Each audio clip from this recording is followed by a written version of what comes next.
Uya Kuya. Yes. Waduh, terima kasih udah waktunya sempatin buat acara Prestige Productions Behind the Wheel. Thank you. Nah, saya nih datang ke sini nih terkagum-kagum nih. Ya kan? Gimana? Kaget nih. Mas Uya nih kan, waduh. Biasa pembawa acara tuh katanya alay. Alay. Katanya gitu. King of settingan. King of settingan. Mobilnya nggak ada yang settingan nih. Iya. Mobilnya nggak ada yang alay nih. Jadi memang ya orang tuh nggak bisa dinilai dari depan. Itu kan cari kerjaan, cari duit ya. Iyalah. Gitu, intinya gitu. Kenyataannya nih nggak ada alay-alaynya nih sama sekali. Ini orang gila nih, mobilnya banyak banget. Ada berapa mobil klasiknya, Pak? Banyak lah. Banyak ya. banget. Banyak banget. Ya, yang di sini aja udah banyak ya. Jadi kayaknya ada 5-6 kali dari sini ya, ada 60 Iya. Amin. Nih, Mas, ini mobil ini pasti ada histori masing-masing kan? Oh ya. Ini plat nomor ada arti khusus atau enggak? Enggak, ini justru udah plat nomor di sini udah plat nomor biasa. Jadi mobil ini tadinya B35 CTV. Oke. Pada saat itu gue di SCTV acara gue kan booming banget. Oke, yang punya SCTV mungkin. Sampai orang bilang SCTV itu kan SCTV, anak gue cinta, Surya cinta televisi. Nama gue kan Surya kan, orang pikirnya gitu. Sampai dulu gue punya mobil yang atas nama SCTV. Gue pernah punya dulu. Dan ini gue kasih nomor juga dulu B35 CTV. Tapi habis gue nggak di SCTV, 5 tahunan kan plat kan. Mesti bayar lagi, udahlah ganti bebas aja. Jadi sekarang mobil plat random aja ya? Random, ada beberapa doang yang ada artinya. Iya. Nah ini mobil saya sampai bingung nih. Biasa tuh ya narasumber saya tuh mobil ya satu yang kita ngomongin. Ini saya udah nggak jelas nih. Mobilnya banyak banget. Pas saya datang juga yang pertama saya lihat catnya bagus-bagus. Dan bener-bener nih original semua. Itu ngapain sih capek-capek begitu, kenapa? Apa ya, gue sebetulnya gini, ada orang yang beberapa yang mungkin baru kenal gue sekarang bilang, Uya baru sekarang aja punya duit beli mobil. Salah sih. Salah. Gue dari zaman kuliah, gue udah hobi mobil, malah zaman kuliah gue dagang mobil dulu. Tahun? Kuliah gue tahun 93, di tahun 94 itu gue udah dagang mobil, jual beli mobil bekas. Tapi dulu gue jual beli mobil bekas tuh gara-gara nggak sengaja sih. Dulu gue udah siaran di radio, teman gue itu ada yang jual VW, terus gue beli VW-nya. Itu tahun berapa? Dia butuh duit banget waktu itu. Itu tahun 95, 9 segi ya. Gue beli VW-nya, VW kodok. Dulu gue beli dengan harga, dia nawarin 8 juta karena butuh duit banget. Dulu gue tawar jadi 6 juta. Zaman dulu. Deal. Dan gue cuma punya duit 4 juta. Nah, sisanya? Pada saat kuliah. Gue siaran di radio, gue kasbon 2 juta. Gue pulang bawa mobil, nyokap gue marah-marah, duit dari mana nih? Mobil siapa gitu kan? Suruh balikin, enggak, mobil beli sendiri. Gue gak percaya. Besoknya gue ditawar sama anak-anak kampus gue, yang nawar banyak karena mobil itu banyak yang ngincer, cuman karena gue berani tutup duluan, gue yang dapat. Akhirnya deal dalam 2 hari, 3 hari, deal 7,8. Untung langsung. Untung 1,8, gue bisa balikin ke 1,8 kasbon gue kan. Tapi gue nggak balikin dulu. Abis itu ada lagi temen kuliah gue jual mobil Civic Excellent. Itu tahun berapa tuh? Tahun itu juga berapa hari kemudian. Ini padahal masih kuliah. Masih kuliah. Udah pinter gitu nyari duitnya ya? Iya, nggak sengaja tuh kan. 7 juta gue jual, gue beli, sisa 800.000 kan. Itu mobil gue jual lagi 10 juta berapa waktu itu. Akhirnya nggak sengaja gue jual beli mobil pada saat itu. Malah jadi jual beli mobil. Sampai akhirnya dulu ada saudara gue punya Mercy Mini tahun 75, Mercy 200. Itu pada itu tahun 96-an gue beli. Dalam keadaan mati, kempes, nggak nyala, gue pasang aki doang, gue servis karburator sedikit, nyala, jeng, gue beli 5 juta. Pada saat itu 5 juta, gue datang ke kampus, dikata-katain anak Pak Lurah, anak Pak Camat, Nora mobil lo tua gitu kan. Setahun kemudian booming. Gue bersama teman-teman gue lain, 7 orang lainnya, membentuk Mercedes Classic Club pada saat itu. Gue salah satu foundernya. Itu tahun 97-96. Kita ngumpul di parkir timur Senayan tuh.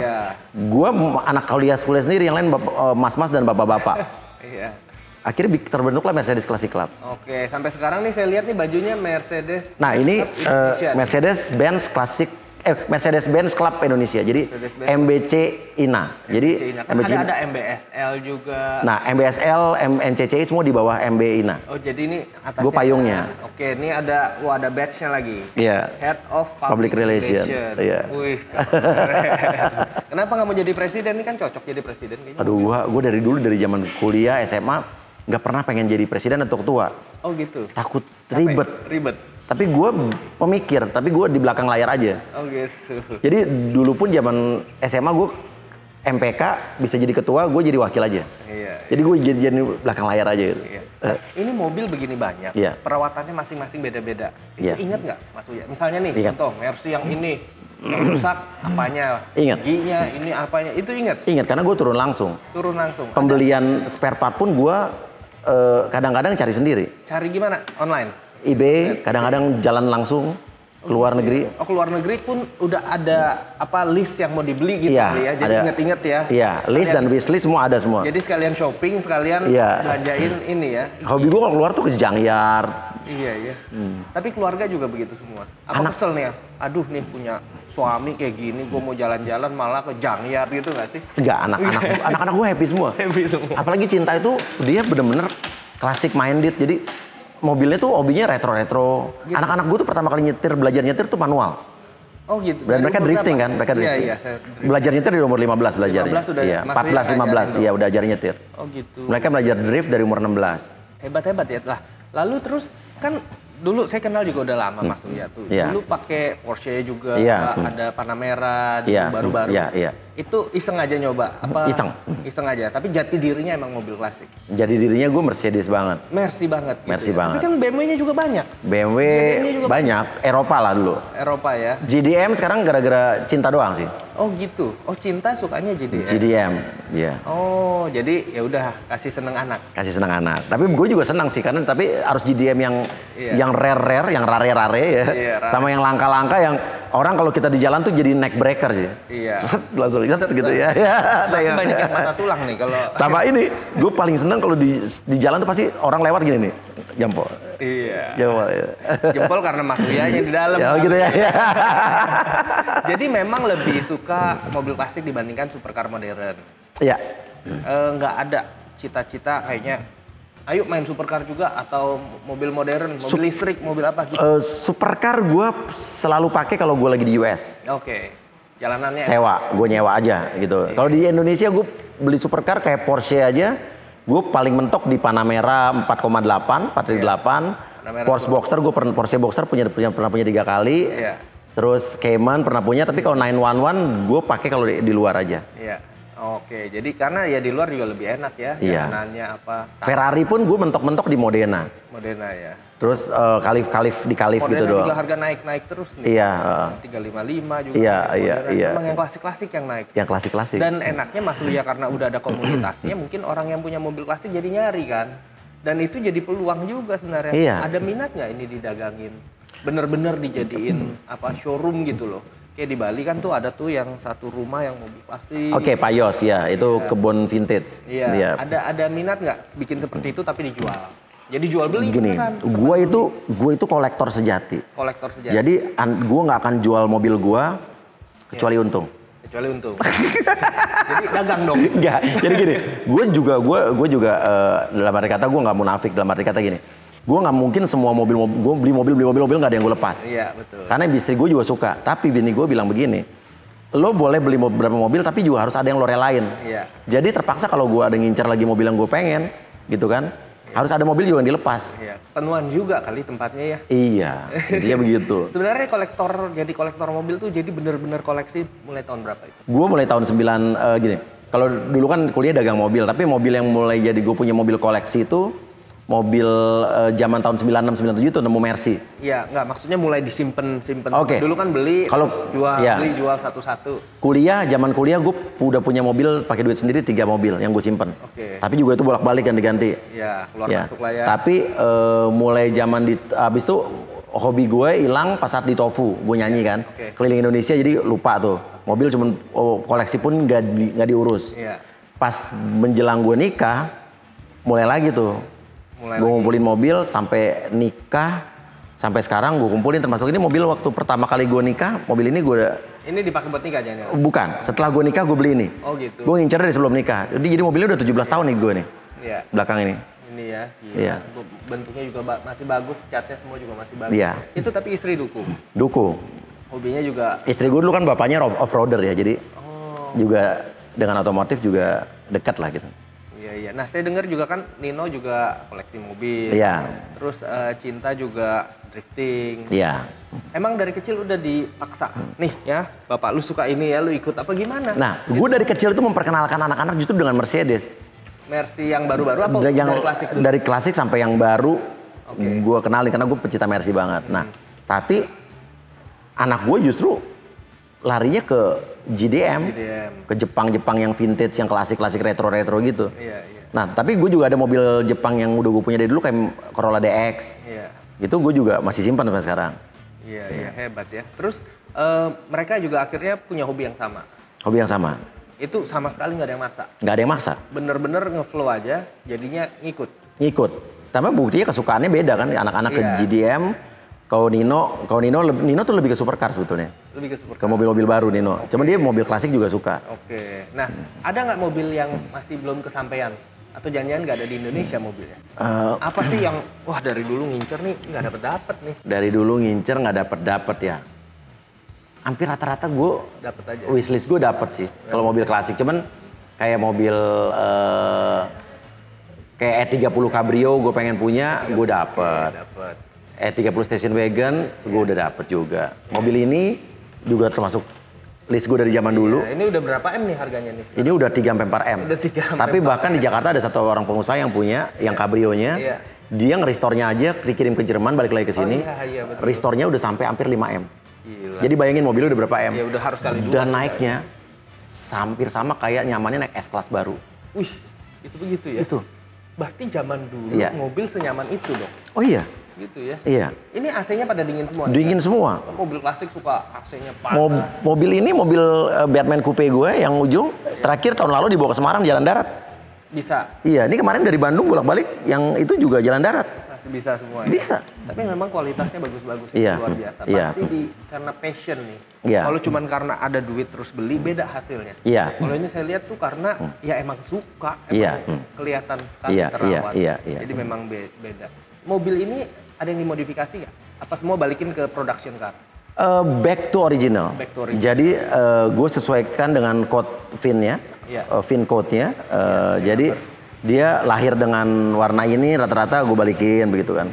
Terus interiornya warna apa, dan kayak gini, kayak mobil ini restore, tapi dia restore sampai jok kulitnya pun gue restore, tapi bukan pakai bahan yang tidak orisinal. Iya.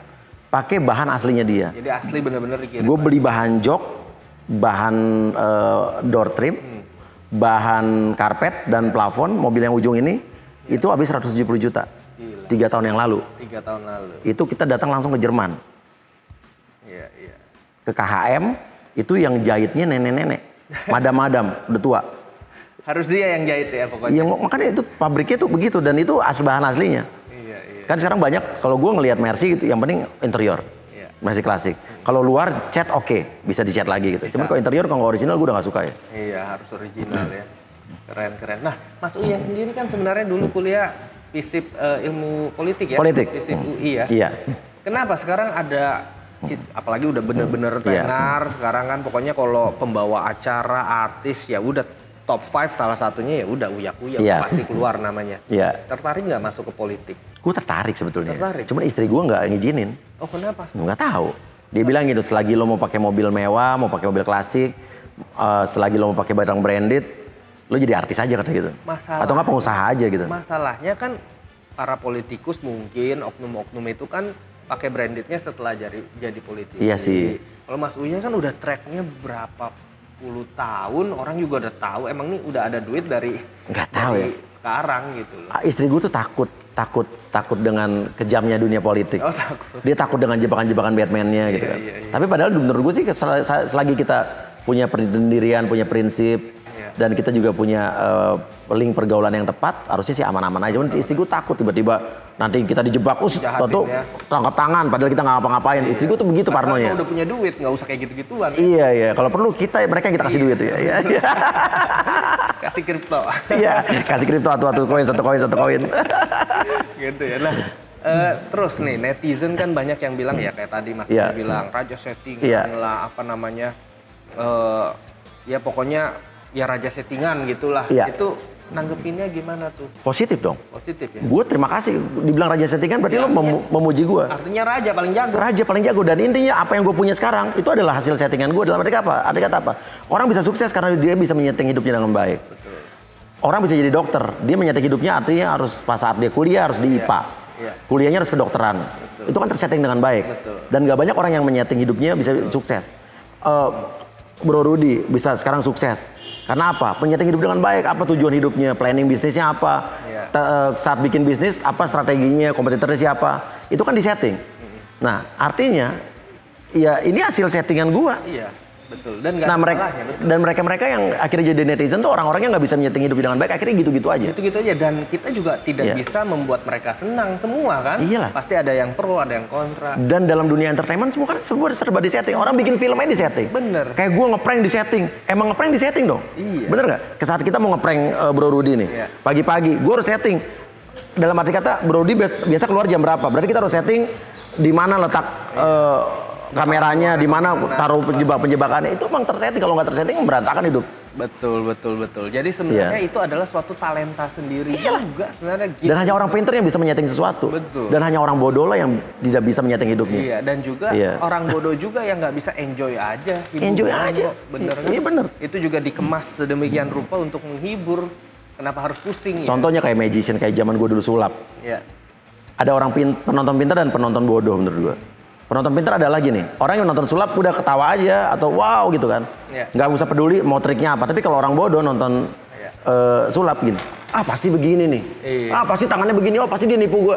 Dia nggak menikmati hidupnya. Ini hiburan, entertainment. Nggak enak diajak nongkrong orang. Nggak usah lu pikirin bagaimana itu sulap bisa terjadi ya kan. Kalau orang itu sampai mikirin sulapnya begini, pasti lu nipu nih. Itu berarti hidupnya udah kasihan banget tuh. Nggak enjoy hidupnya. Jangan diajak nongkrong orang. Iya bener, kasihan. Karena mungkin saking nggak ada kerja dia begitu, nganalisa ini, komentarin ini gitu.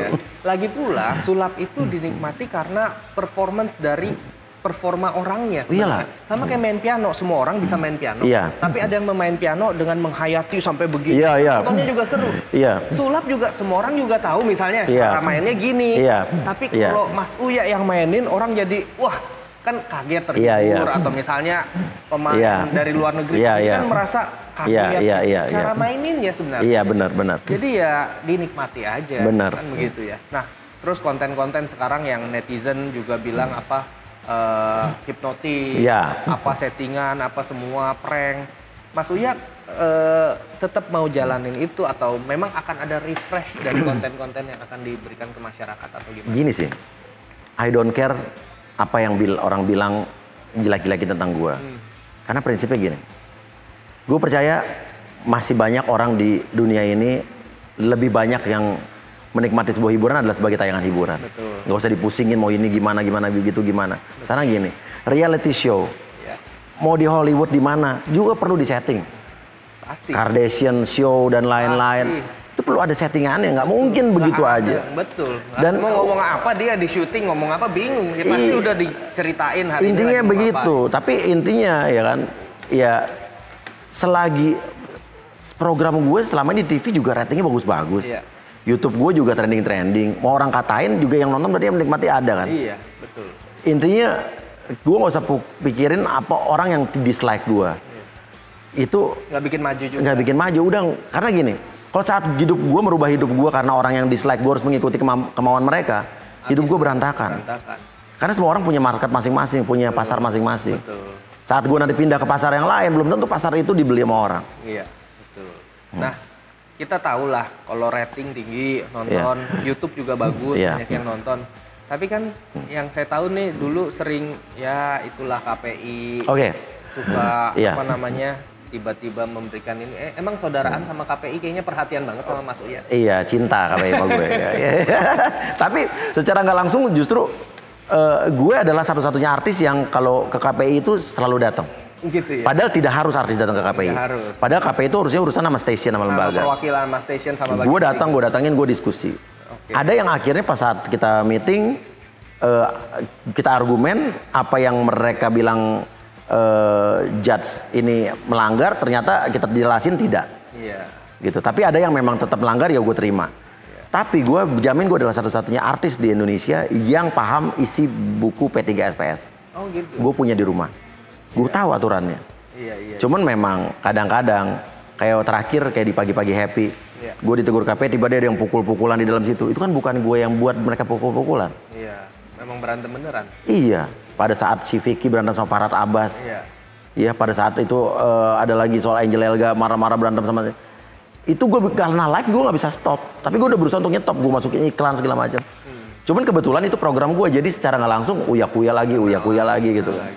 Iya. Nah, ada nggak kalau dari begitu banyak itu ada pengalaman yang jelek nggak dari netizen tuh, misalnya sampai benar-benar kalau ngata-ngatain di komen ya udah biasa lah. Iya. Kalau sampai datengin atau apa gitu.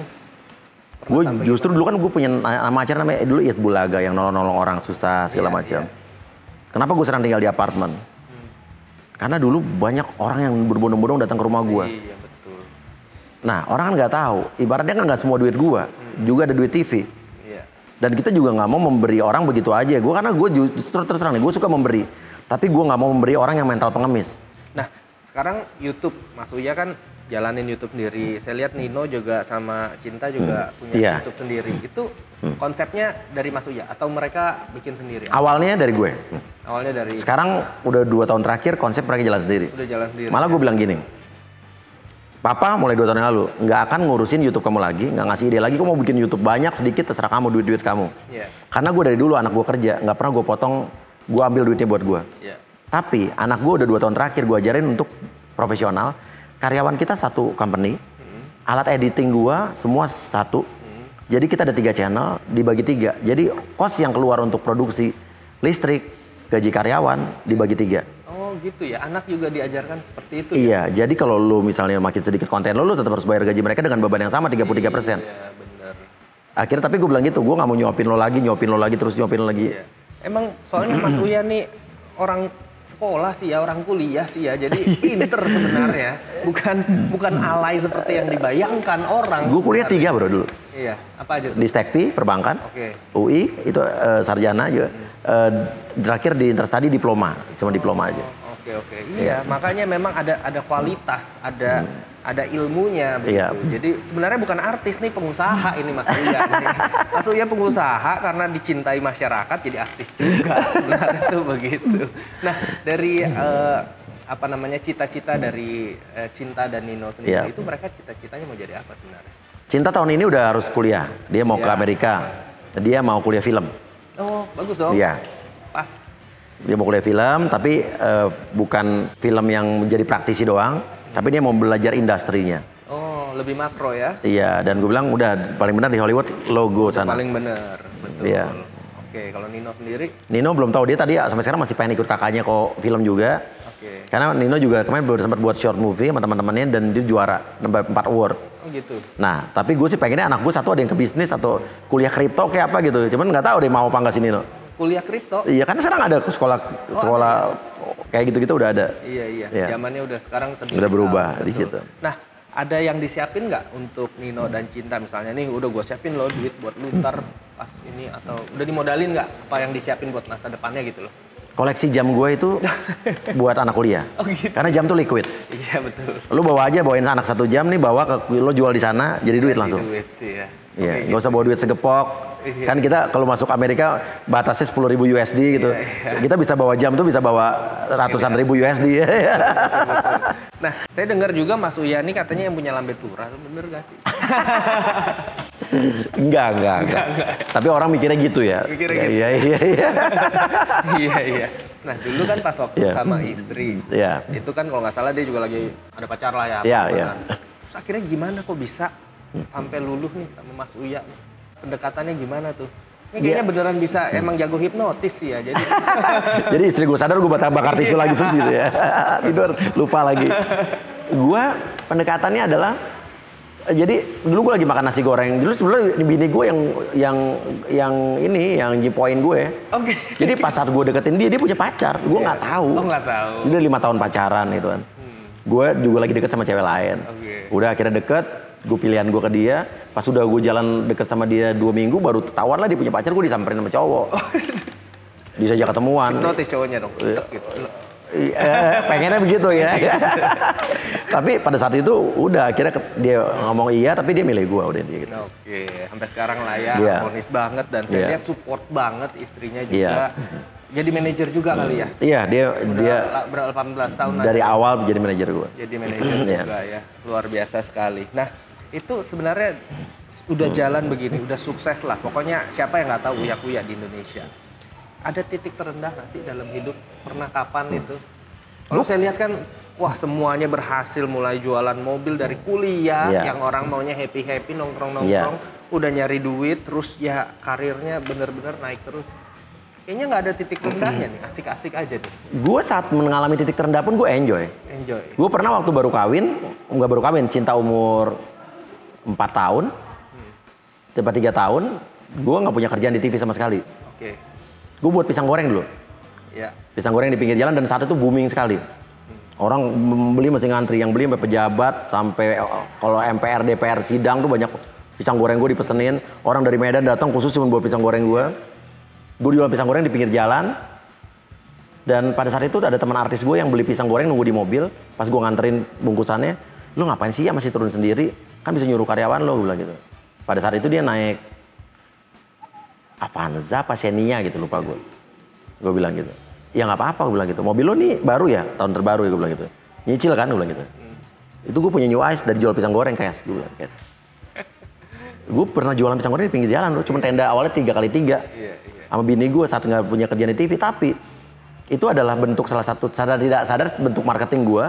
Infotainment semua ngeliput, TV nengok gue udah bekerjaan lagi di TV. Tapi sekarang juga masih banyak di TV? Justru enggak. Gue baru kena COVID, Januari kemarin. Jadi waktu COVID pertama kali datang di Maret 2020, gue adalah artis pertama yang memutuskan memberhentikan semua program gue. 3 program stripping, tiga program stripping Senin sampai Jumat, jadi seminggu gue kehilangan 15 slot. Sebulan gue kehilangan 60 program, 60 episode. Tapi gue memutuskan karena dulu program gue berhubungan dengan orang-orang umum. Gue stop. Gue berhenti sempat 3 bulan gak keluar apartemen. Sampai mulai lagi November gue buat baru sebulan, gue kena COVID. Berhenti lagi tuh program, berhenti lagi tuh 6 bulan gak syuting. Hilang tuh semua program. Sampai akhirnya gue baru mulai lagi nih sekarang bikin panik 2 bulan ini dan cuma baru seminggu sekali. Tapi gue enjoy aja. Titik terendah gue pas saat kena COVID kemarin. Gue di rumah sakit 9 hari, sebulan gue kena COVID. Tapi kan ya sekarang kan banyak bisnisnya. Itu ada apa aja nih sekarang bisnis? Gue punya joystick di Mahakam. Depan Hotel Grand Mahakam, sebelahnya gue punya Yuyuantang, refleksi. Gue punya 2 cabang Yuyuantang, satu lagi di Wahid Hashim. Nah kalau jual pisang goreng kan turun sendiri. Kalau Yuyuantang mijet juga dong. Justru Yuyuantang gue dipijit. Oh gitu ya? Gue mau dipijit. Dan gue tuh orangnya nggak mau tanggung-tanggung. Saat gue buka bisnis, gue harus bisnis gue itu paling enak dan paling the best di kelasnya. Kayak gue buka steak. Steak gue mungkin tidak seenak Ebi Steak atau Edson Butcher. Tapi itu harga yang berbeda kan. Tapi untuk di level range harga yang sama, gue jamin steak gue paling enak. Untuk pijat Yuyuantang, menurut gue di Jakarta salah satu one of the best. Gitu. Dan gue buka juga Dubu Jeep, restoran Korea. Tapi sekarang gue tutup yang di Sudirman City Walk, akhirnya gue di kantin Peak aja. Terus gue punya bisnis, gue punya tambak udang di Bangka, sama gue punya bisnis healthcare di Australia.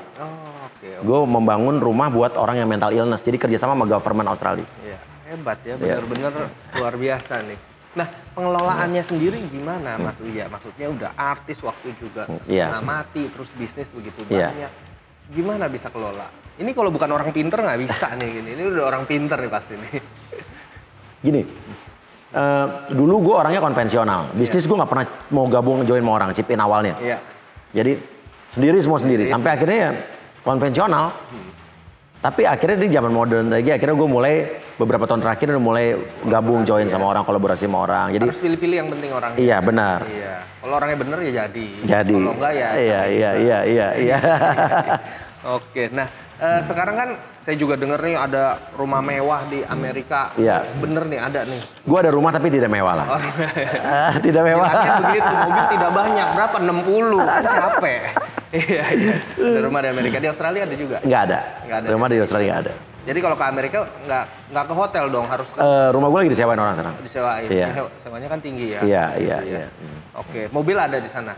Mobil ada satu. Ada satu. Tapi kalau pakai sport car nyewa aja. Oke. Nah, begitu banyak cibiran, komentar negatif. Coba ada yang mau disampaikan nggak kepada netizen Indonesia yang selalu komentarin atau hatersnya Uya Kuya nih? Mau ngomong apa nih ke mereka nih? Nggak apa-apa, intinya gini. Haters ayo yang mau ngomenin gue silakan. Lo ngomenin gue, hidup gue makin naik, hidup lo akan gitu-gitu aja. Betul. Gue diajarin sama bokap gue lebih tepatnya. Pada saat dulu, gue disuruh nonton film-film yang isinya adalah orang-orang kaya. Dulu ingat tuh film Dynasty, film Return to Eden, mobilnya orang pakai mobil pagoda. Gue tuh wow, gila keren, motivasi buat gue. Jadi justru dulu gue disuruh nonton acara-acara yang orang-orang kaya di TV supaya gue punya motivasi secara nggak langsung begitu. Dan akhirnya gue punya mobil-mobil yang ada di film itu. Dan jangan pernah iri dengan orang yang lebih sukses dari lo. Jangan pernah mencibir. Karena kayak ibaratnya gini, lo kata-katain orang yang sukses di atas lo kayak nggak ngaca diri lo siapa gitu. Lo hidup lo gitu-gitu aja. Tentu lebih sukses juga. Jadi tapi gue dulu pernah juga gitu dulu zamannya SMA, gue sempat bilang sama bokap gue, dia begitu aja kok, dia nggak pernah belajar orangnya, tapi kok rankingnya lebih gede dari gue. Bokap gue cuma bilang, berarti dia lebih hebat dari lo, lebih pintar dari lo. Lo yang udah belajar aja begitu kan. Nah akhirnya bener juga sih. Akhirnya justru motivasi gue adalah, iya ya, gimana caranya? Dia aja nggak belajar, tapi kok dia bisa? Oh berarti wawasan dia lebih luas. Nah apalagi kalau gue belajar, wawasan gue lebih luas. Bisa lebih tinggi lagi. Akhirnya gue waktu masuk SMA 8, SMA favorit di Indonesia pada saat itu, nomor 1 di Jakarta. Di Indonesia malah. Pada saat itu, gue masuk kelas 1 ranking 42 dari 43 siswa. Jadi kan termasuk goblok kan, tapi di sekolah pinter sih. Tapi gue lulus, gue ranking 3. SMA kelas 3-nya. Jadi gue naik terus. Tapi memperbaiki hidup gue. Jadi intinya, para netizen, kalau hidup lo mau sukses, jangan usik hidup orang, jangan urusin urusan orang, urusin hidup lo dulu sendiri. Iya kan? Terima kasih lo bilang gue raja settingan, yes terima kasih. Karena gue emang bisa seperti ini karena gue menyeting hidup gue dengan baik. Program gue bisa bagus-bagus karena emang gue menyeting program gue dengan baik. Karena hanya orang pintar yang bisa menyeting hidupnya dan orang tolol lah yang hidupnya berantakan karena tidak bisa menyeting hidupnya dan berantakan hidupnya. Gitu. Betul, hebat. Akhirnya cuma jadi netizen. Akhirnya gitu. Tapi netizen nggak semua tolol kok. Netizen juga banyak yang pintar. Banyak yang pintar. Nah ada fast question nih langsung jawab cepet nih Mas Uya. Cewek sombong atau cewek cadel? Cewek sombong lah. Cewek sombong. Jadi Corbusier apa Raffi Ahmad? Raffi Ahmad. Trans 7 apa Trans TV? Trans 7. Oke, siap. Saya mau cobain dong mobilnya satu Mas Uya setir. Boleh. Nih. Mau yang mana? Bebas yang mana. Ada pertanyaan dari netizen nih justru. Oke, siap. Jadi sembali. Mobil gue masih parkir di luar banyak nih. Makanya banyak. Karena kan kita pakai syuting kamera jadi gue parkir di luar. Iya. Ya mau di luar aja, yang di luar. Boleh. Mau yang 2 pintu apa station wagon? Terserah yang gampang disetir aja. Semuanya gampang. Ayo let's go. Siap. Oke, Mas Uya. Yes, wah, kita lagi nyobain mobil klasiknya nih, mantap. Empuk nih. Oke, ini ada pertanyaan dari netizen di Instagram. Oke, pertanyaan pertama dari Andika Budi Perkasa. Uya suka ke salon mana? Gaya rambut berubah melulu, terinspirasi dari mana? Gue suka ke Nadir Salon, Manggaya di Grand Wijaya. Oh, endorse nih. Oke, terus? Nggak endorse, tapi gue 10 tahun yang lalu, dari 12 tahun yang lalu udah sama dia. Gitu. Tapi orangnya antik. Kenapa? Kalau lagi ngilang dia 6 bulan nggak bisa dihubungin, pergi kemana nggak tahu.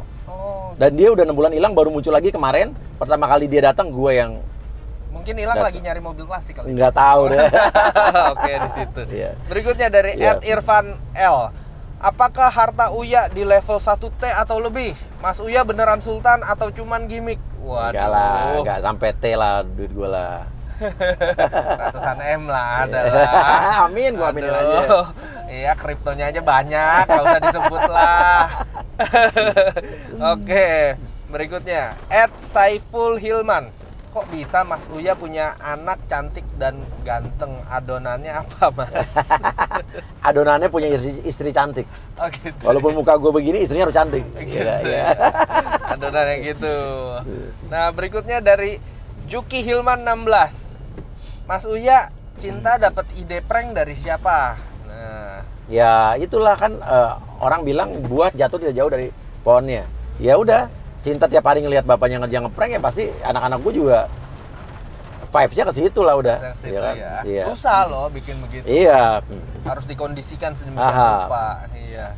Oke, berikutnya dari Gunawan.Sindu. Mas Uya kalau disuruh jadi ketua KPI, program TV apa yang mau Mas Uya larang? Program yang mau gue larang. Iya. Program yang berbau seks. Oh gitu? Iya. Banyak tuh penontonnya? Iya, banyak penonton. Mau dilarang? Iya. Kenapa? Iya, tapi seks yang terlalu vulgar ya, yang sampai paha-paha, terus habis itu yang ngomongnya udah jorok-jorok, mendesa-mendesa gitu. Oh gitu. Karena gue juga pernah punya program yang kayak begitu dan gue nggak suka dulu. Oh gitu? Tapi iya, ya gue sebagai host doang itu. Sebagai host iya, doang? Iya. Jadi waktu ditegur KPI pun gue bilang, ya oke, nggak apa-apa. Oke lah. Iya. Berikutnya, dari Harry Botak 13. Siapa yang ngajarin Mas Uya sulap? Saya penasaran banget. Oke. Yang menginspirasi gue sulap adalah Deddy Kobuzier. Menginspirasi, tapi dia tidak ngajarin. Nggak ngajarin. Dulu gue bingung waktu dia bengkokin sendok di TV. Oke. Gue tanya sama toko-toko sulap di sini, pesulap-sulap nggak ada yang ngajarin. Gitu. Sampai di Singapura, gue pergi ke counter sulap. Gue beli alat sulap gitu. Gue tanya, bisa nggak lo how to bending the spoon gitu kan? Oh bisa, sini gue ajarin free, gratis, asal lo beli alat sulap di gue, diajarin gratis. Oh. Awalnya begitu. Dan gue belajar sulap sendiri. Dan ada juga salah satu orang yang ngajarin gue, orang asing, orang India. Dan karena gue sering nonton sulap di Las Vegas, Chris Angel Show, David Copperfield, terus Nathan Burton dan lain sebagainya, gue banyak terinspirasi dari mereka. Akhirnya sulap gue lebih ke komedi. Oh iya. Keren. Oke, itu pertanyaan Instagram sudah selesai. Nah, saya ada satu pertanyaan terakhir nih, Mas. Iya. Kan pencapaian udah banyak, udah keren lah, udah paling top di Indonesia juga nggak ada yang nggak kenal. Apa target Mas Uya nih 5 tahun ke depan? Jadi 5 tahun ke depan kalau video ini diputer, biar netizen bisa lihat nih. Kalau yang julid kan makin julid, wah nggak kesampean tuh. Gitu. Apa ayo 3? Oke, 3 target 5 tahun ke depan. Target gue 5 tahun ke depan. Iya. Gue bisa menghabiskan waktu gue, kan anak-anak gue kan tahun ini udah mulai udah kuliah di Amerika ya. Iya. Gue bisa dalam waktu 1 tahun, mungkin setengah tahun gue di Indonesia, setengah tahun di Amerika. Oh gitu ya? Oh, oke. Jadi gue udah bisa punya passive income. Iya. Yang ibaratnya kita nggak perlu di sini pun udah ada passive income, bisnis bisa jalan. Pengennya begitu. Iya, itu satu. Dan gue pengen anak gue udah jadi pelaku industri film di Hollywood. Keren. Itu ya. Terus apa lagi? Sama satu lagi. Koleksi mobil klasik gue makin banyak. Makin banyak. Jadi sekarang tuh 50-an. Kata siapa? Jangan begitu. Oh, jangan begitu ya. 80. Oh, 80. Yeah. Keren. Oke. Mobil klasik makin banyak. Anak-anak sudah bergerak di industri film Hollywood 5 tahun ke depan. Dan tentunya udah bisa membagi waktu ya, setengah tahun di luar, setengah tahun di Indonesia. Jadi udah banyak passive income. Luar biasa sekali Uya Kuya ini, memang berbeda dari yang kita lihat cuman covernya doang. Alayers katanya. Padahal kalau tahu dalamnya itu ilmunya bisa-bisa ngalahin ilmu-ilmu pebisnis Indonesia. Pengetahuannya bisa-bisa ngalahin dosen-dosen, ya kan? Jadi jangan ngejudge orang dari luarnya, karena itu juga memerlukan effort yang luar biasa besar bisa membuat itu semua. Gitu. Makasih Mas Uya. Thank you Bro Rudy. Thank you so much. Mantap.